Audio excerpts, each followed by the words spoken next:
Hi, everyone. Thanks so much for tuning in to Fair Territory, the first ever podcast by the Cloud Sports Network. I'm Roman Jimenez, and we're glad you're here because we anticipate a really lively discussion today on the impact of sports in our community. We've got three exciting panelists to help us along with this discussion today, but before we get into it, I have a few announcements today. First, I want to let you know that we begin in the spirit of gratitude. We are filming this broadcast right around the holidays, and we wanted to let you know that as the end of 2019 comes, we are just getting ready to flip over the calendar, and in this, our first full calendar year of broadcasting from January all the way through to December, we will have amassed over 200,000 viewers. Now, that's not 200,000 views, that's 200,000 viewers. And when my business partner Mitch and I started this company, I don't think we had any idea that we would get that big that quickly, and it's all because of you, because of your likes and your shares and your comments, following us along from the different sports organizations that we're at, and making sure that you're tagging your friends and family who are on the screens in front of you. This wouldn't be possible without you. So as the world's first network buying for the LGBT community and our allies, we're very excited and grateful to you. And we have some exciting things coming up in 2020. We will start in January in Las Vegas for the PD Awards, the Compete Magazine PD Awards, and then right after that, we'll be doing the Sin City Classic. We'll be bringing you some softball there. And then in February, will be GayKickball.com's California Classic. That'll be a big tournament for us as well. And then in March, we'll see you in Palm Springs for the Naga Cup. And then in May and June, we'll be bringing you some local league highlights. And then in August, we'll be out at Columbus, Ohio for the Naga Gay Softball World Series. And then in September, we'll see you in Virginia Beach for the ASANA Women's Softball World Series. And then in October, who knows? There's a couple of different options for us in October that we're excited about. And November and December are still up in the air, but rest assured we've got a very exciting, at least, first 3 quarters of a year for you. So we'll be continuing on. Mitch and I will be gaining lots of frequent flyer miles, and so we're excited about that. So let's begin. As I may have mentioned, this broadcast is sponsored by Compete Sports Diversity, Compete Magazine, and their PD Awards in January. Compete has been a fantastic partner of ours, and we're thrilled that they have decided to come on board for this podcast. And this podcast is impact. That's what we're going to be talking about. What is the impact of LGBT sports on our community writ large? And joining me to have this conversation are 3 pretty phenomenal people. First to my left is Ivan Solis Jr. He is a member of the National Gay Flag Football League's Hall of Fame. He is the founder of the San Diego American Flag Football League, and he is a 6-time participant / manager of 6 consecutive gay bowl championships. And he also happens to be an Autumn Classic champion, which is a softball tournament here in San Diego. We'll talk more about that as well. To Ivan's left, joining us here in the middle, is Lisa Tinnerman. She is the ASANA Assistant Commissioner. She is a member of both the America's Finest City Softball League and the ASANA Softball Hall of Fame. And she is the 2018 ASANA Softball World Series champion in the B Division. And she is the winner of 6 consecutive Sin City Classic championships. And I should also point out that Lisa is the ASANA Assistant Commissioner for Softball. And next to Lisa, rounding out our panelist, is Erik Chagoyan. He is a 4-sport player: volleyball, tennis, flag football, and kickball in LGBT affiliated leagues, and is himself a 4-time Gay Bowl champion. So Erik, how did I do on the last name? You did okay. So do you want to set me straight now before we get into No, it's Chagoyan. Chagoyan. What did I name this? See, I don't even know how I said it the first time. Well, there you go. You'll say it how they hear it. Here's hoping, yeah. Here's hoping. So basically how this is going to work, folks, is we're going to go and I'm just going to ask a question, and our panelists are going to jump in. No particular order, but we will start kind of on this end and move our way down for the first question. But as you guys want to interject, feel free. Have some pretzels there in front of you.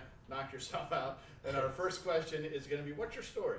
So Ivan, tell us, how did you first get involved in LGBT sports? What sport was it first, and what motivated you to kind of keep going and do more? So the first sport was softball, and I first moved to San Diego in 1996, and knew no one.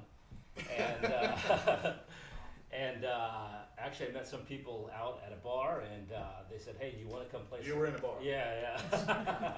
I still am. And they said, "Do you want to come play softball?" I said, "Sure, why not?" And the next thing you know, I was trying out at Tidelands Park in Coronado, right, and then I think 10 years later, with softball, I was coaching and managing, and that was pretty fun. And then I got to go to the Gay Games in Australia in 2002 To play softball. to play softball. That is correct, and that was probably one of the best game moments of my entire life. I think there was probably like 20,000 Americans there alone, and that was when the Gay Games and Out Games were they separated at the time, or they were together? It was only one, I think, at that time. And then that was incredible. And I came back home and met some people and in LA, and they said, "Hey, why don't you come play football with us at Hollywood High School?" And it was a Saturday, and I rolled up at Hollywood High School, and I'm like, "Wow, this is pretty cool." And after the practice, I was driving home, and I called all my softball friends. I said, "Guess what, guys?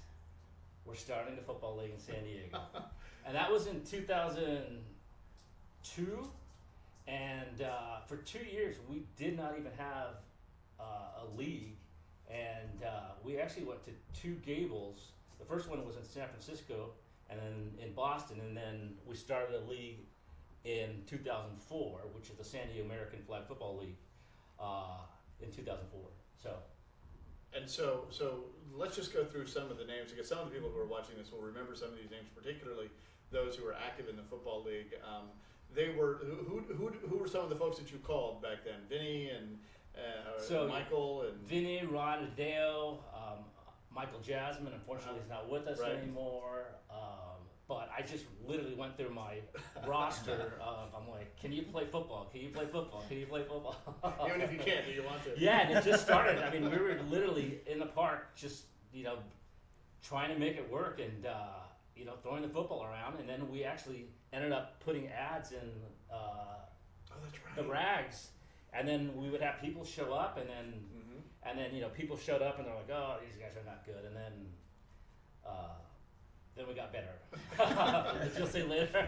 Now you had said, I want to go back to something before we move on to Lisa. I want to just kind of circle back to this. You had said that you'd gone to the Gable in Australia, and that it was one of the most sort of affirming moments. The Gay Games, sorry, the Gay Games in Australia, and it was one of the more affirming moments in your sort of gay life. Why was that? What was about that really? It was so overwhelming. I've never, seen anything like it. I came from an entertainment background, and then just kind of came into this whole sports thing, and I just never seen anything like it. It really was like the Olympics. I mean, we walked into the stadium as a country, and as a state, and then as a city, and you were just proud to be an American. You were proud to be gay, and even though we were playing softball, but it was just.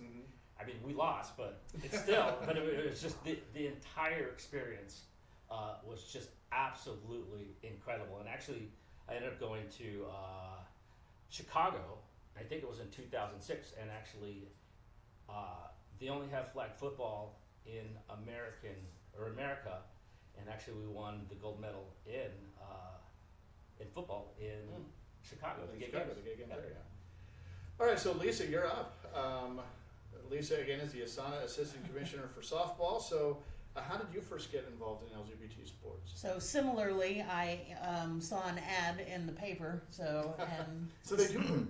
They do work. It was a targeted audience. And that was in '92. I went to Morley Field and got on a team. At that time, they didn't have a women's division. We were one league. We played co-ed for lack of a better word, and played for several years that way. We ended up with a women's division that played at a different place, at a different field, and so I joined that one a few years later. I'm not sure of the dates. And then at one point we ended up being a complete league, so we joined together and started playing together at, I think it was Hourglass was the first place. It would have been, yeah. So started playing in Hourglass, and then in 2005 I was put on the ballot as a joke. Somebody thought they could beat me, and ended up winning a spot on the board, and stayed on the board until just this past year. So, long time in AFCSL. And so what about what kind of kept you coming back? It was the community at that time. It was, it was a safe place to play. That's kind of what we were all looking for. You could play softball anywhere, but there weren't a lot of women's specific divisions. Mm-hmm. And then just the fact that it was a safe place to be, and you could just be yourself there. And one of the phrases that we hear a lot nowadays is a safe space. And I think that kind of has come to mean safe for you to express yourself and to be who you are. But however many years ago now was this when you joined? 92. 92. So in 92, safe meant a different thing, or it meant the same thing, only a little bit more sincerely. Could you kind of describe what you mean by a safe space? Well, if you were in the military, I was not, but a lot of my players and my co-players were in the military. You could not be out at that time. You could be removed from the military.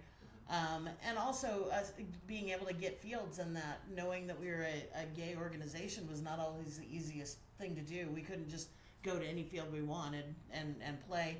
As I recall, we kind of got chased out of Coronado. The reason we left was we had a little hazing incident in Coronado when they discovered we were a gay league. So that kind of made a difference. But I was also newly out, and so it was a place to kind of find myself, I guess, as well. One of the things I share with folks is that when I started, which is a long time ago, that 25 years ago, the last place you wanted to be was a gay man next to a straight man holding a baseball bat. And so that had a big part of why I gravitated to the league, to sports in general so much. So Erik, your turn. How did you get started? What sport was it, since there's so many now? No kidding. I feel very fortunate starting X amount of years later after some of these guys. But I moved back to San Diego. I'm from here, but I moved back to San Diego from Hawaii in 2010, and I was relatively new to being out. So my thought of gay sports was very different from what it is now, which was why I hesitated so much to join. But I started to there was a guy I started to see, and he told me about the NGFFL, and so naturally I was skeptical. But I went to one of their practices, which turned out to be one of their gay bowl teams, which was the Bolts team, and I saw them practice, and I'm like, I'm sold. And then so that January I registered for the 2012 season, and gosh, I remember being so nervous. I remember being in the car, terrified to get out, seeing these people walk by, and I'm like, oh my god, okay, this is it. I felt like I was coming out again. It was really weird. But to what Lisa was saying, and you were talking about being safe, that was my thought. I was like, I'm going to be around people who are very like-minded. It's going to be something that I'm going to enjoy. I'm going to be playing football. That was the worst case scenario. I'm going to be playing football. But it was so organized. That was probably what stood out to me right away. But everyone was so welcoming and nice. And I thought, okay, this is actually not as scary as I thought it would be.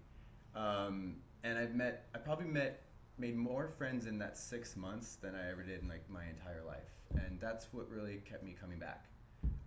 But it wasn't just football. Every week there was a social event, and that's where I really got to meet people, and to what Lisa was saying, I was still finding figuring out who I was. But it was a place where I can be myself, and I didn't have that in straight league or non-LGBT sports. So that was something that was really important to me at that time. I think Erik might have been a first-round draft pick too. He wasn't like him. It's like okay, we got 10 people left, and he was nervous. I think it was a first-round draft. Now, Now, you had said something about friendships, and I'm curious, how many of the friends that you made in 2012 or now or since then are still your go-to ride or die folks? Oh my gosh, I'd say nearly 100% of the people that I'm around now are from LGBT Sports, mainly the football league. In fact, my roommate now was my first coach. Okay. So nine years now. Yeah. So it's they're everywhere and in the best way possible. Now, Ivan, you haven't been affiliated with really any LGBT sports now for a few years, but talk about those friendships now. Are they still? Oh, absolutely.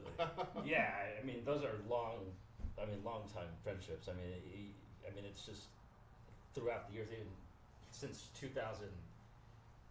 I mean that's how many years is that? 17 now. Yeah. Almost So 18. I mean, and I played till 2014, and that's not only.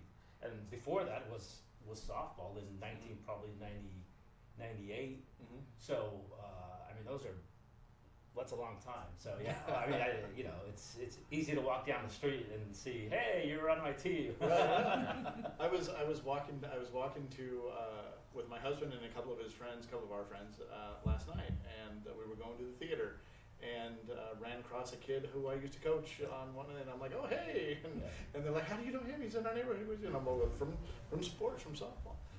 That's one of the things that I think often gets overlooked is this sort of sense of family that you get, and the sense of community that you get, because everybody's got a dysfunctional family, and our friends from LGBT sports are no different. But right? we all have our dysfunctions. But what kind of impact has that had on your life now? Which gets us to our second question: how different would your life be if you hadn't been a part of LGBT sports? And we'll start with Erik. I think the first thing that comes to mind is kind of confidence in myself. Being in an environment where I got to be who I was really kind of shaped who I am. I mean, it gave me a chance to learn who I was, and I can't imagine I'd feel as comfortable holding hands down the street or even telling somebody I was gay just without hesitation. And just knowing that,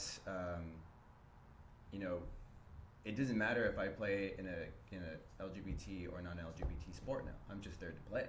Like, I don't have to think about those things, and I feel like I wouldn't have that if I didn't have LGBT sports.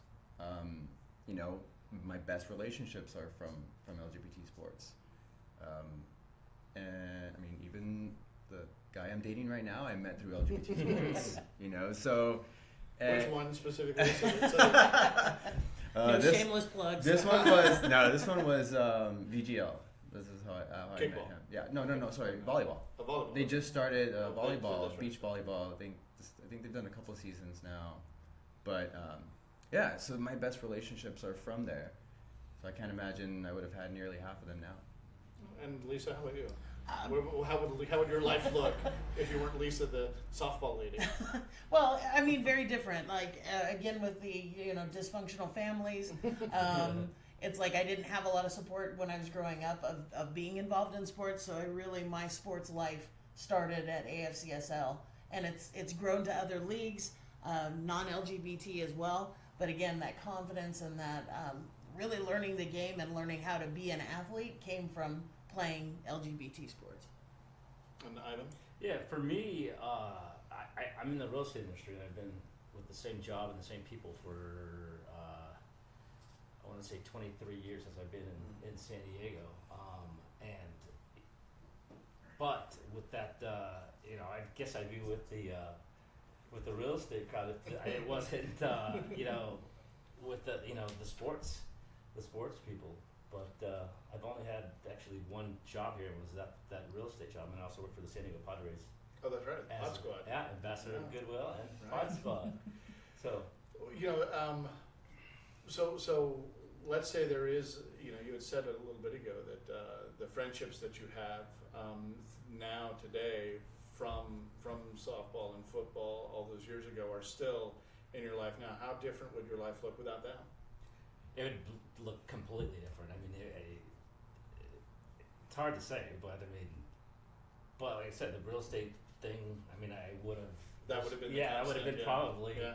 You know that. I mean, and I probably wouldn't have that many friends either.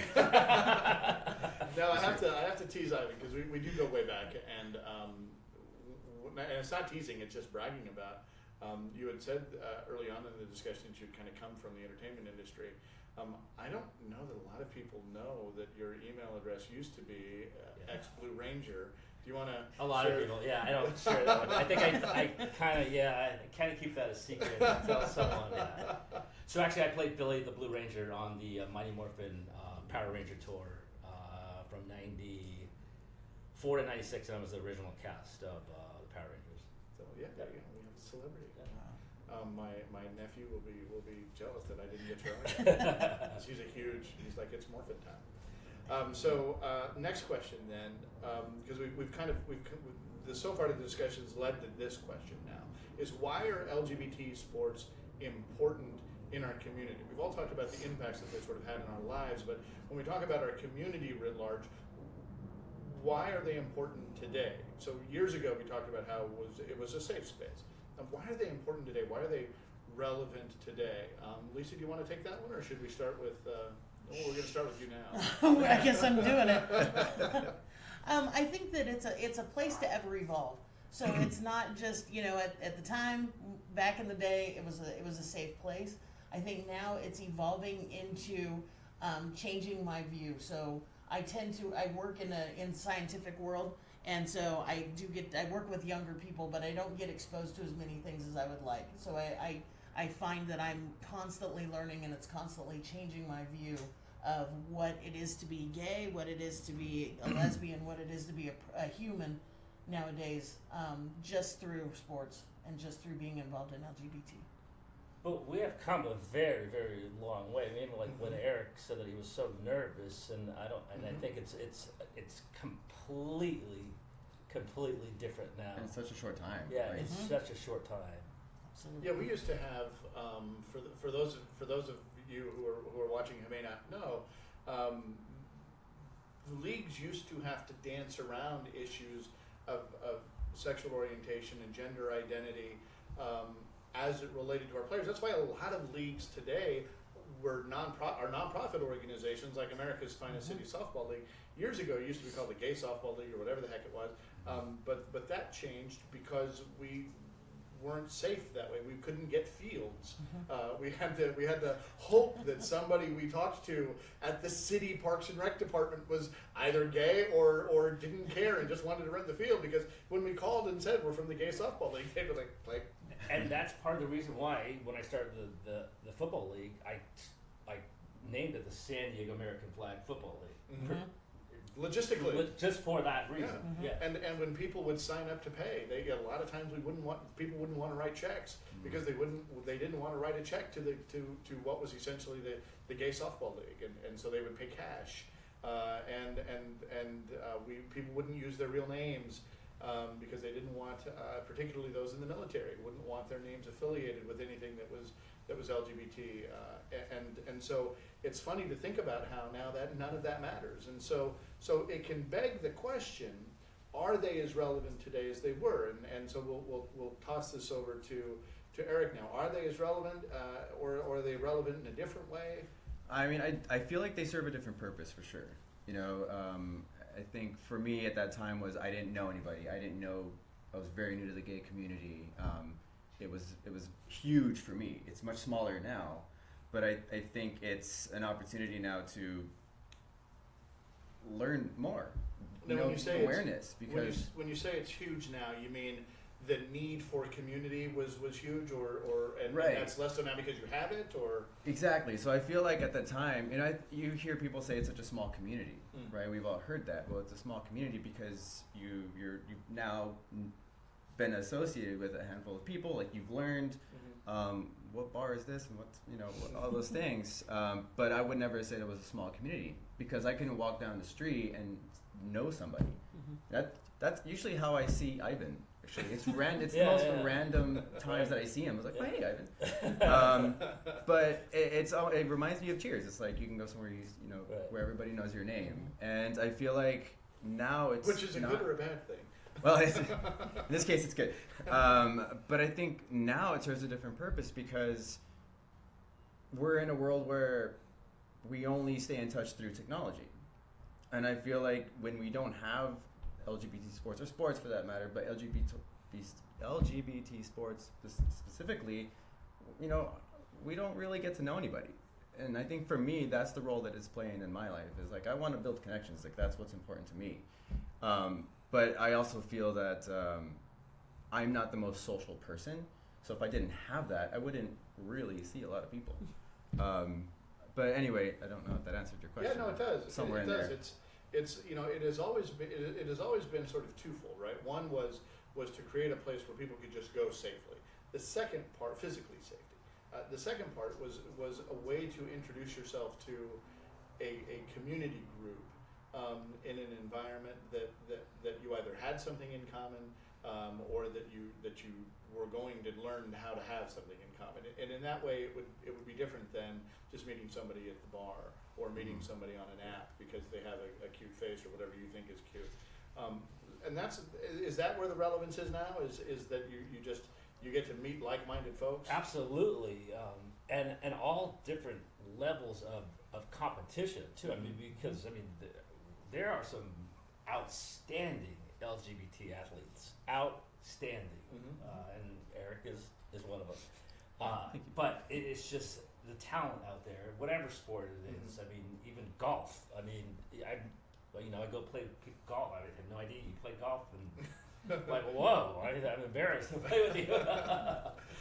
Yeah, one of the benefits of. Oh, did you want to jump in there? Well, we're still changing minds. Like now that we have a platform, a digital platform like yours, or like websites that we didn't have before, there's still people out there that are finding LGBT sports for the very first time, or that are recognizing the level of competition that we have, and the fact that we're still out there, and that there is still a safe place for them to come.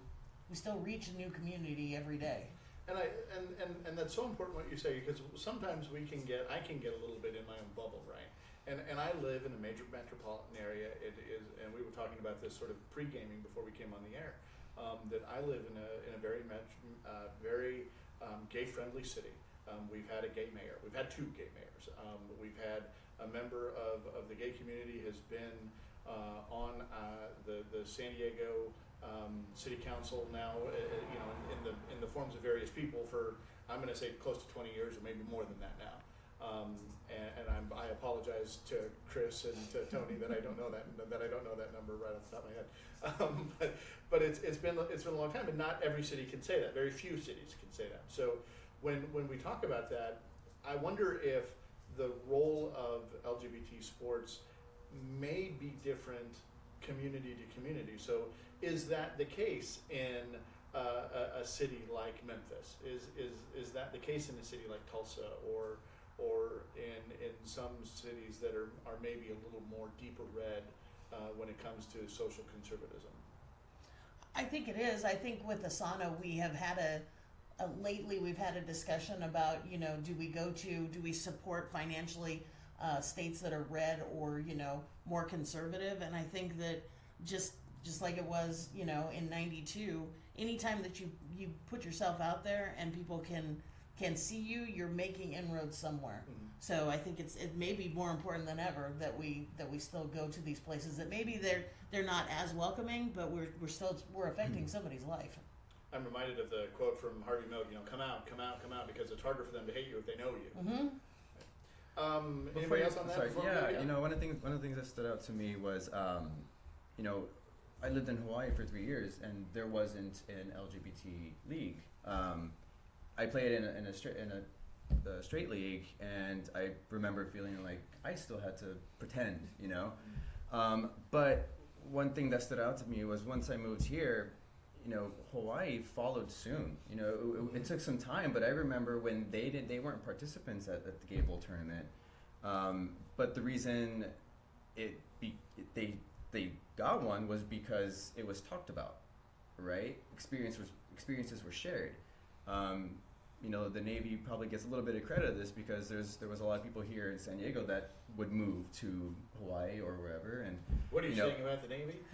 that it was good. It was good because they were now stationed, and it just kind of like you're able to spread the word about your experience with LGBT sports, and then now their team is much better, that's for sure. But now they're hosting the Gay Bowl tournament, and you wouldn't have thought that five years ago.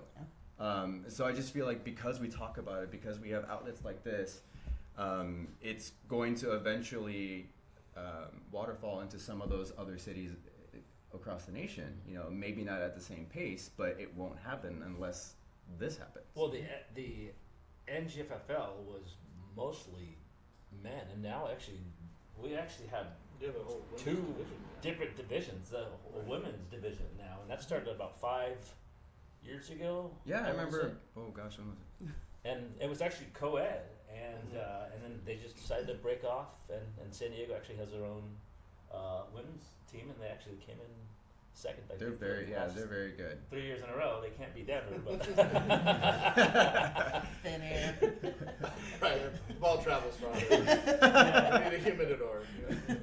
And this is a great segue for my friend Lisa to give a plug about the ASANA women and flag football. So we are happy that we have added another sport to our family, and there is now an ASANA flag football. We've done a couple of hit or miss events, but they will be with us at the World Series in Virginia Beach. It is in September 2020, and in Washington D.C. in 2021. All right, so the next question we can expect a lively debate on. Can I get an ally?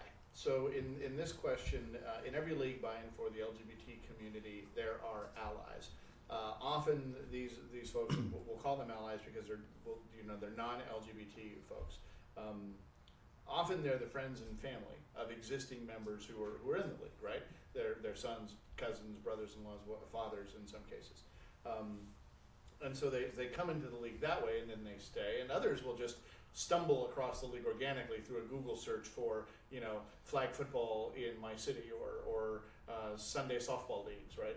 And they find, they'll find us that way. But then they stay.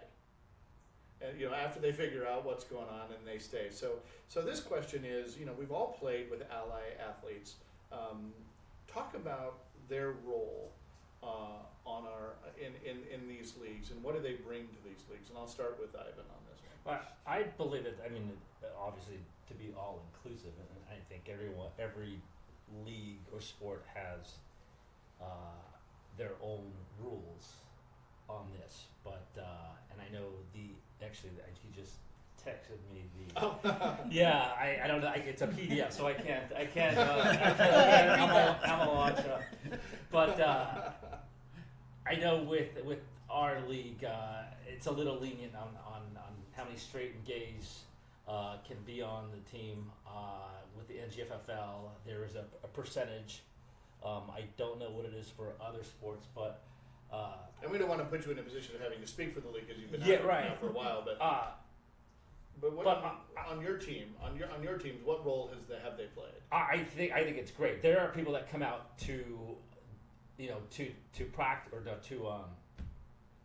to try out that have no idea that it's actually a gay league, and then they look around and they're like, oh, that guy's like doing high kicks, or or the guy's in a wig. That's a whole lot. Yeah, I'm right here. And then they're like, but these guys are really good, and this is really organized. And then, like you said, Roman, they ended up staying, and then find out like, wow, these guys are good, and just because they're gay doesn't mean it's a bad athlete. But I mean, and that's kind of the stereotype. Where we got some great LGBT athletes. Mm-hmm. And we have some great allies who have come and participated in the sport.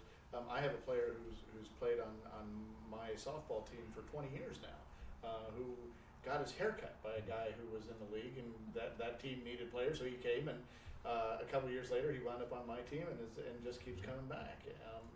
So Lisa, with ASANA, the Ivan had mentioned that there are different rules that each organization has. Talk to us a little bit about what the ASANA position is on non-LGBT players.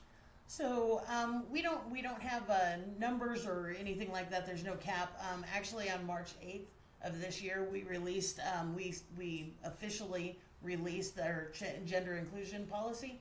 So as long as you're not a cisgendered man, you are welcome in ASANA to play. So straight, gay, trans, bi, or non-binary, you're welcome at ASANA. And that's my particular team in 2018 was probably 75% straight, and we had boyfriends and husbands and you name it, and it was and it was great. I mean, it was just it's family. It didn't even matter. So no limitations. No limitations. But we could have a completely straight team. We can have anything. You can be anything in ASANA, just about. except for a cisgender man. Except a cisgender man. Now, when we say cisgender, and I appreciate you using that term because it gives me an opportunity to give a commercial. So for our second podcast, will be about, we're calling it All About the T. And what we mean by that is that the transgender portion of LGBT sports often gets a little overlooked and is often underserved. And so we'll be talking with two out transgender athletes in our next podcast about what we can do to be a little more inclusive toward the LGBT part of our community, and specifically getting their very personal, very touching stories. So we'll just click ahead for that after you watch this one. But Erik, in the meantime, you play a lot of different sports. Tell me about the ally experience that you've had. Honestly, it's been positive from day one. You know, there's two people that come to mind particularly, and one of the reasons they do is because they share the same values. You know, they want out of the league what I want out of the league. Want to right? do a shout out to him here? And I can, yeah. One of them is Kelly Buber, who is it's a good friend of mine. He was my quarterback for a couple of years. And another one is James Leinart. He's been, I feel like, more than an ally, honestly. It's kind of amazing to see someone like that really embrace the league, but take it to another level.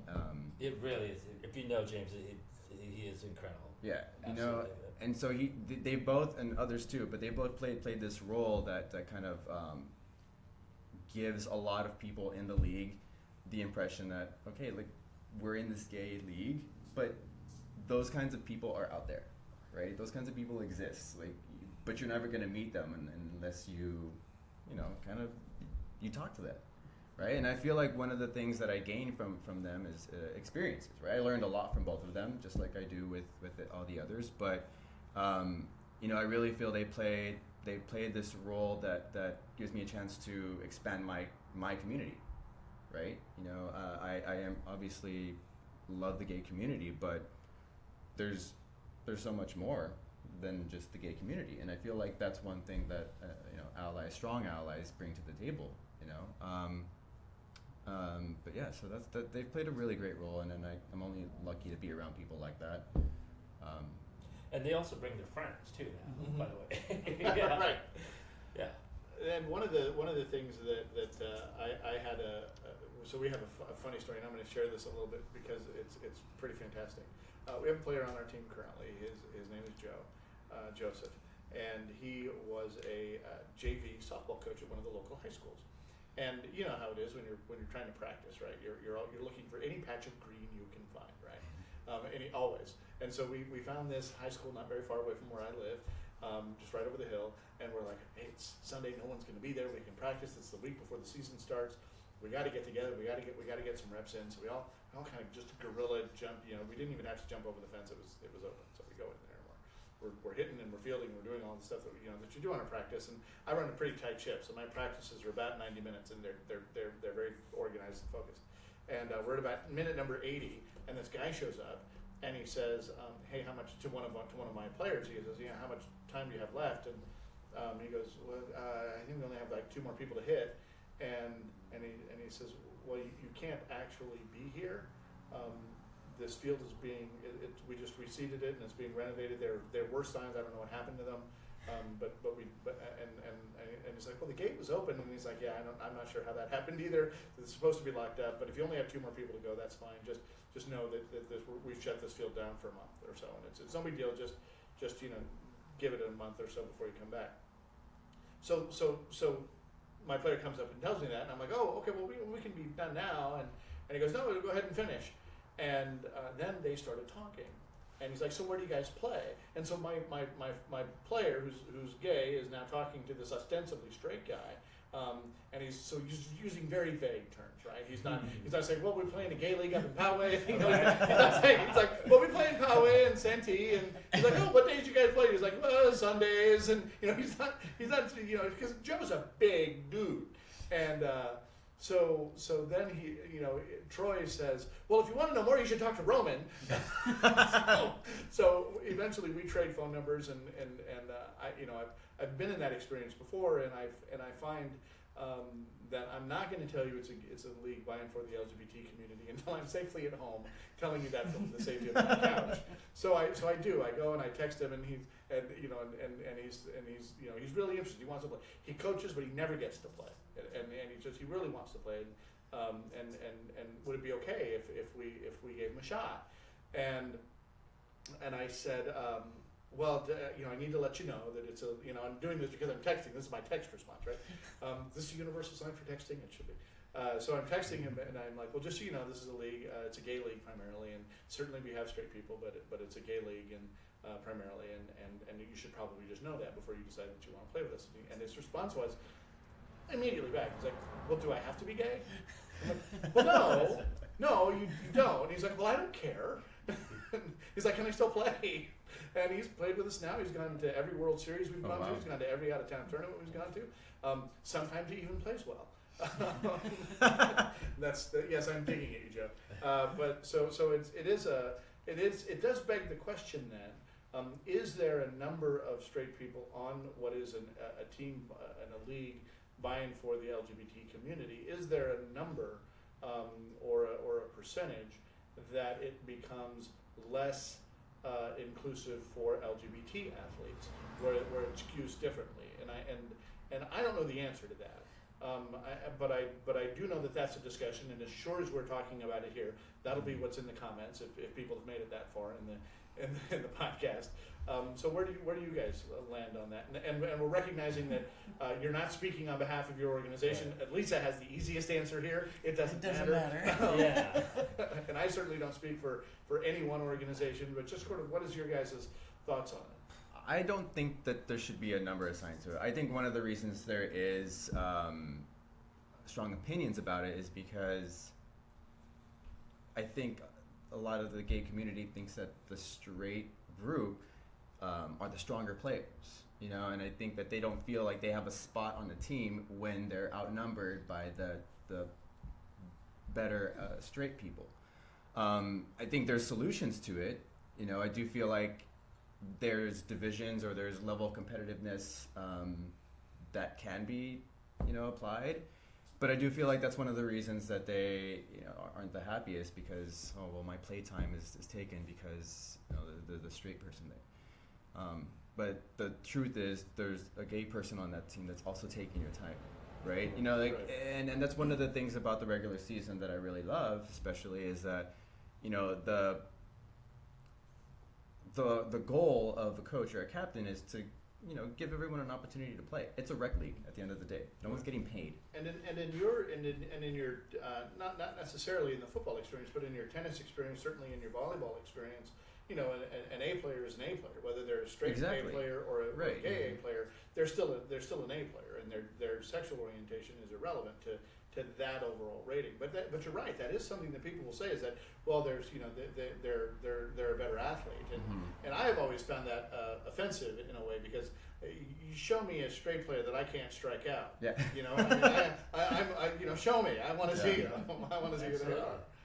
And that's one thing that stands out to me about the tennis leagues, in particular, because when you look at there's levels that you can register for, right? It's not a gay C level, it's just the C level. Right. It doesn't matter if who you go to bed with, and oftentimes that changes when we go to tournaments anyway. Yes, I think there's definitely an opportunity. I don't think there should be a limit, because if everyone that's on the field is there for the same reason, shares the same values, lives the mission statement that's set by the league, then I don't feel like there should be a cap. I don't feel like, but I understand why there's a concern, or why people are, wish there was. And Lisa, you have, ASANA has a very specific position on that. We do. Come play. We have no position. Our position is we have no position. and Ivan, you wanted to add to that, or? No, I agree with everything that Erik said. It's, there are certain sports that do have, I think, numbers or percentages set, but who determines if you're gay, straight, bi? Yeah, it's a self-identification. Yeah, I think for me, and this certainly isn't a reflection of any of the organizations that we broadcast. I will say that I understand the value in putting in place rules and standards that keep LGBT leagues more LGBT than not. Where those numbers are varies wildly from different organizations. And softball and football and tennis, those all have very different rules regarding that topic. But I will say I understand the value in making sure that there are guideposts and around that stuff. What that number is a discussion for somebody a whole lot smarter than me. But I certainly appreciate your guys' input, because I do think that we can do more to be inclusive. First, making sure that we're inclusive of our own community, and especially the transgender portion of our community that we'll talk about in another podcast. But as well as welcoming those folks who want to be our allies, and turning them away is a tough thing to do. Yeah, and I just wanted to add, because when you look at the big picture, if that's what's happening, then I feel like the community is getting closer, right? If there's less hesitation for allies to participate in LGBT sports, that tells me that, okay, well, we're in the right direction in terms of, having the same mindset towards, the community. Is it a question of almost being a victim of your own success, I wonder? Because the whole idea is to raise visibility and to create a safe space. But as you're doing that, more people are going to be like, so wait a minute, I can play 20 games of softball for $60. I can play 12 games of football or 60, however many do you guys play, for $100. I can do that, and it's organized, and you have referees, and you have lines on the field and flags. You guys provide the balls. I can do that for $100. And that's where you get into. You guys run a really good organization, and it's well run, and it's competitive, and it's officiated, and that's not something that everybody can say. And people come to our league because of that. Right. Yeah. All right. Well, the next this is our last question, so thank you for that discussion. Now I'm going to give you all an opportunity to give us your pitch. So by this we mean, what do you got coming up? What tournaments are you headed off to? Do you have any sponsor love you want to throw around? Again, we are thrilled to have Compete Sports Diversity as a sponsor. That's my pitch. Thank you to everyone over at Compete for supporting us literally every step of the way, even when we fall on our face sometimes. You guys have always been there, so we're very grateful for that. So we'll just go down the line. We'll start with Ivan. So I'm actually retired from sports, but I may come out of retirement to play in Hawaii. They're taking an over 40 team, and it's Gable 20 in Honolulu, Hawaii. So I may go play on that. So this is a recruitment effort. Right? So if you're interested, so that's it for me. But hopefully you'll see me in Hawaii in October. All right. Nice. So we have ASANA Series 2020 in Virginia Beach, September 16th to the 19th. And we have ASANA Series 2021 will be in Washington, D.C., August 9th to the 14th, which I'm sure is going to be very pleasant and not humid at all. And then also our commissioner, Angela Smith, will be in town for the PD Awards. The Editors Award is actually going to a team that we had at the ASANA World Series that was featured on one of their promos that was almost completely deaf. They came to the ASANA World Series this year. So we're proud about that. We're glad to be involved with Compete as much as we can be. And Erik? Got a few things coming up. Before that tournament is the regular season for AFFL. So if you are interested, clinics will be starting in January. So we'll hopefully be a little warmer by then. But another thing I got coming up is I just registered for the AIDS Life Cycle. That's in May of 2020. So I will be raising money until then. But it is a 545 mile bike ride from San Francisco to LA. A lot of miles that I'm not sure what to expect, but I'm really excited. The other thing is I'm putting on a charity tennis tournament to raise money for that. And that I have scheduled for the 26th of January. It's going to be a doubles tournament. I'm going to be posting more information on my Facebook. So Erik, Chagoyan. It's going to be tough to find, but it'll be the only one that looks at you. Anyway, those two things are coming up for me, but yeah, really excited for these next few months, especially. And also just really glad you guys invited me to be part of this. I think it's an amazing program, and I really hope to be part of some in the future. Yeah. Well, and I'm not going to let you go without talking about portion sizes. Oh. So this is an opportunity, man. Go ahead and take it. So I'm a nutrition consultant and sports nutritionist. So if you ever need help getting your nutrition on track, feel free to reach out to me. Be more than willing to help. And there's a website? There is a website. It's myservingsize.com. All right, myservingsize.com. And myservingsize.com is more. So that's my serving size, clearly. So thank you very much, everybody. Any last words, you guys? Oh, thank you. Thank you. Right. Yeah. So that concludes our first podcast, Impact, for Fair Territory. I'm Roman Jimenez. You've been watching the Cloud Sports Network. For Mitch Barnes and I, we'll see you next time.